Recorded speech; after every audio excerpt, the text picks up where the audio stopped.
জানো তো, আমার মা আসলেই না আমার ছেলে না খোঁচে যায়। জানি না কেন, দেখো মারতে আরম্ভ করে দেয় দিদুনকে। তো যাই হোক, আজকে মা এসেছিলো আর রোববার মানে আমাদের বাড়িতে মাংস হয়। তো কিছুটা সলিড পিস আর কি আমি আলাদা করে রেখে দিয়েছিলাম। সন্ধ্যেবেলায় চিকেন পকোড়া করবো ভাবলাম, যে মা এসেছে যখন তাহলে চিকেন পকোড়া করাই যাক। কারণ আমাদের ওই বাড়িতে শুধু মা একাই থাকে, খুব একটা করা হয় না, মানে করাই হয় না। আমি এখানে আসলে পরে যতটা পারি চেষ্টা করি কিছু টুকটাক করে খাওয়ানোর, সেটাই আর কি করবো।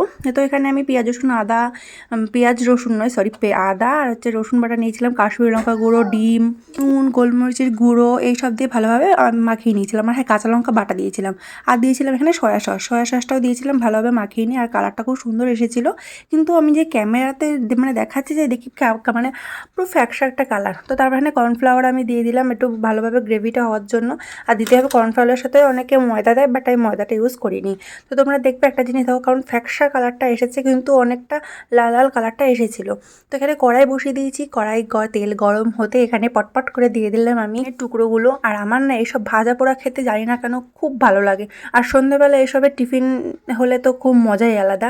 তো এখানে দেখো আমার মানে কমপ্লিট হয়ে গেছে ভাজা। আর এটাকে পরিবেশন করব আমি সস দিয়ে। আর এত খেতে ভালো হয়েছিল, বেশ নরমও হয়েছিল খেতে। আর হ্যাঁ, আমি কিন্তু ভিনিগার ইউজ করেছিলাম ফার্স্টে।